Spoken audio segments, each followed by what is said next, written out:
Gabriel es carpintero y trabaja en una fábrica de muebles. Claudia es operaria en una empresa láctea. Aníbal es colectivero de una compañía de transporte público. Ellos tres y todos nosotros necesitamos comprar bienes y servicios para vivir. La silla y la mesa, la leche, el queso y la manteca, la aguja y el hilo, un viaje en colectivo, una consulta al médico. Para adquirir esos bienes, Gabriel, Claudia, Aníbal y todos los integrantes del cuerpo social trabajan. Como trabajadores, se encargarán de producir los mismos bienes y servicios que después compran. Claudia consume los lácteos que muchas veces embala. Aníbal toma un colectivo de la misma compañía para ir y volver a su casa. Gabriel engalanó su comedor diario con un juego de mesas y sillas de la fábrica que lo emplea.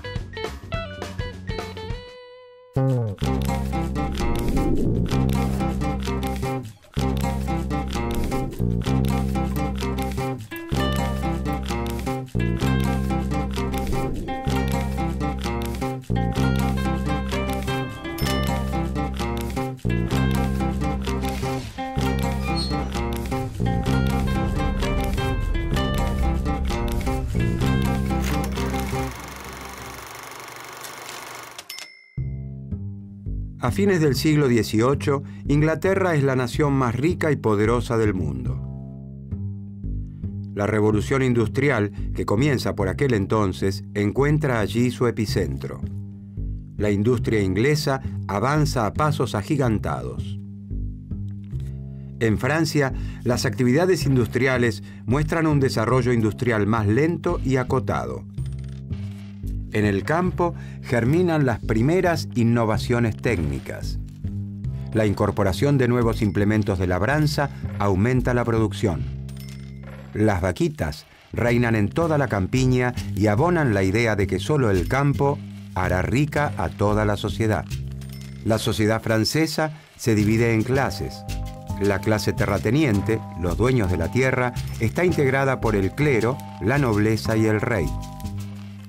Los comerciantes y artesanos conforman parte de lo que se ha dado en llamar el tercer estado. Los artesanos se organizan en gremios. Los gremios de artesanos son asociaciones formadas por los maestros, oficiales y aprendices de un mismo oficio que regulan la actividad, la formación y el aprendizaje de sus asociados y hasta fijan el precio de sus productos.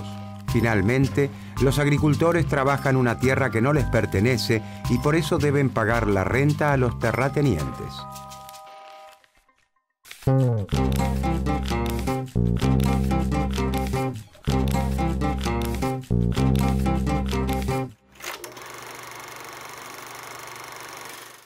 Ellos son el terrateniente, el agricultor y la artesana. El terrateniente es dueño de un título de nobleza y de una gran extensión de tierra en las afueras de París. El título y las tierras las heredó de sus mayores. El agricultor trabaja en las tierras del terrateniente. Sabe cultivar, cómo cuidar las plantas y cosechar. No heredó ni un metro cuadrado de tierra y por título, solo el de agricultor. Después de la cosecha, debe los impuestos al rey, el diezmo al papa y la renta al terrateniente. La artesana pertenece al gremio de los panaderos. Con la harina del trigo que el agricultor cosecha en el campo del terrateniente, ella moldea sus artesanías comestibles que tienen la forma y el sabor de una baguette o una croissant. En este contexto histórico y social surge en Francia una escuela de pensamiento cuyo principal referente es el doctor Quesnay. ¿Quién fue François Quesnay y por qué es considerado el padre de la fisiocracia?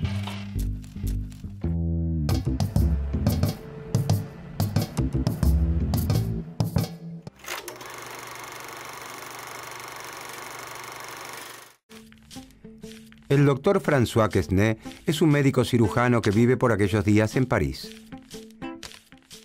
Sus estudios sobre la circulación de la sangre lo llevan a interpretar el funcionamiento de otro cuerpo, el cuerpo social. Quesnay fue secretario general de la Academia de Cirugía y primer médico del rey. También recibió un gran reconocimiento cuando publicó su tratado médico sobre la sangría. Contribuye a la enciclopedia con 2 artículos, Agricultores y cereales, aunque su obra más importante es el Tableau économique, cuadro en el sentido pictórico económico, publicado en 1758. Para Quesnay, las mismas leyes que rigen la naturaleza son las que gobiernan la economía. A través de su estudio sobre la circulación de la sangre, intenta explicar entonces las relaciones económicas entre las distintas clases del cuerpo social. Así como en el cuerpo humano, los pulmones oxigenan la sangre, los riñones la filtran y el corazón la impulsa a todo el cuerpo, en el cuerpo social, la sangre que relaciona cada una de las clases es la compra y venta de mercancías. Influenciado por sus conocimientos médicos y por los principios de la Ilustración, que pregona que la razón humana descifraría las verdades básicas del mundo, Quesnay aborda la economía a partir de las ciencias naturales, la biología y la medicina.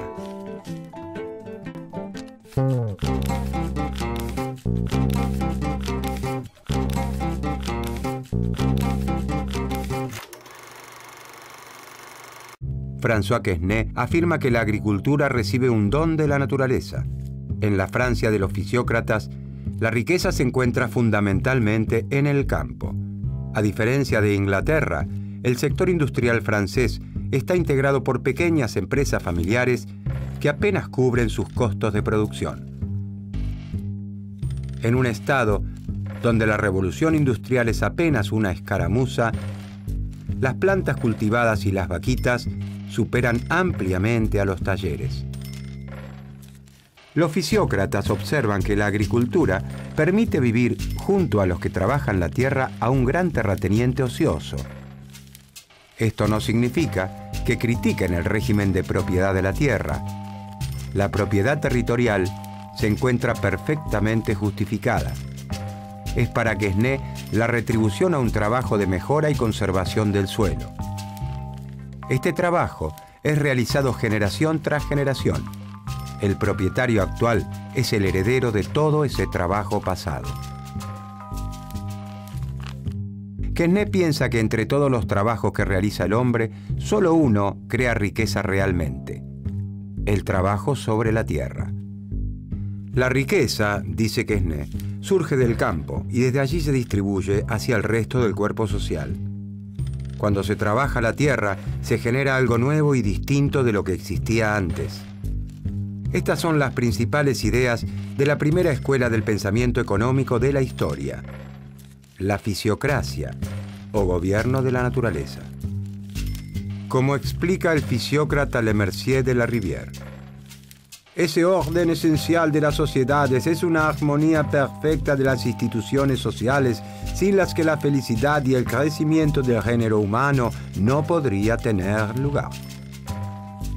Los fisiócratas creen que la sociedad debe regirse por las leyes naturales. El Estado no debe intervenir para modificarlas. Cabe entonces preguntarse: ¿qué lugar ocuparían el terrateniente, el agricultor y la artesana en el cuerpo social francés de acuerdo al diagnóstico del doctor Quesnay?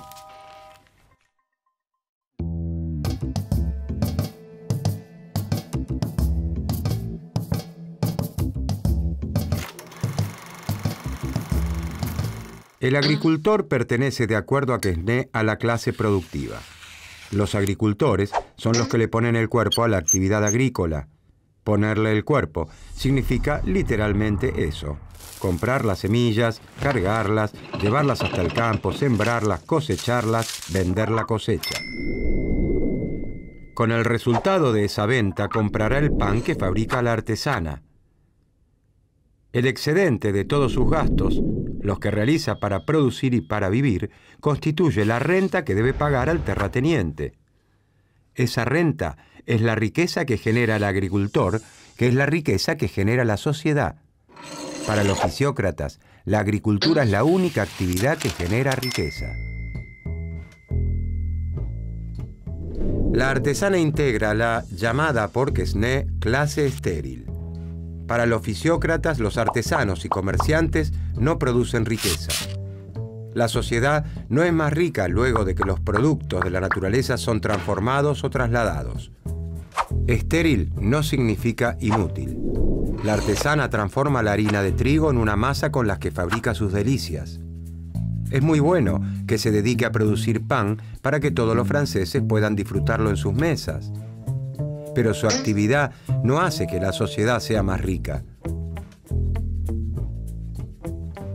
El terrateniente no produce bienes agrícolas ni productos elaborados. Vive de la renta que el agricultor le paga por trabajar sus tierras, es decir, vive de rentas. Los fisiócratas observan que la producción agropecuaria genera una riqueza tal que, después de cubrir todos los costos, le permite al propietario de la tierra recibir un ingreso sin haberle puesto el cuerpo a la producción. Según el pensamiento fisiócrata, al existir una única fuente de riqueza, la tierra, el terrateniente, como propietario, debería pagar el único impuesto que es lícito cobrar: el impuesto a la renta de la tierra. El Estado, dicen, debe eliminar todo aquel engorroso sistema heredado de la Edad Media que hace que la recaudación de impuestos sea difícil y costosa.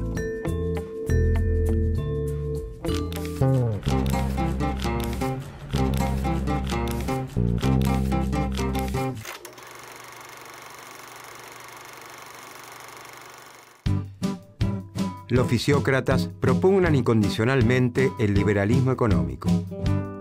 Sus recomendaciones son opuestas a las de los mercantilistas. Los mercantilistas creen que es necesario intervenir en la economía para que las grandes compañías nacionales obtengan abultadas ganancias del comercio exterior. Para los fisiócratas, el Estado no debe intervenir para modificar las leyes que rigen la naturaleza. El orden natural es todo lo que beneficia a la agricultura. Por eso, sostienen que debe despojarse al campo francés de todas las trabas y regulaciones del Estado. De esta manera, se aumentaría la producción agraria y crecería la riqueza. Proponen la perfecta libertad para que la actividad agropecuaria se incremente lo máximo posible. Rechazan el proteccionismo y exigen que se libere el comercio para que el campo pueda colocar sus productos en el extranjero. ¿De dónde salían todas estas ideas? ¿Quiénes eran los fisiócratas? ¿Qué personalidades llegaron a ser sus mayores referentes? ¿Dónde se reunían?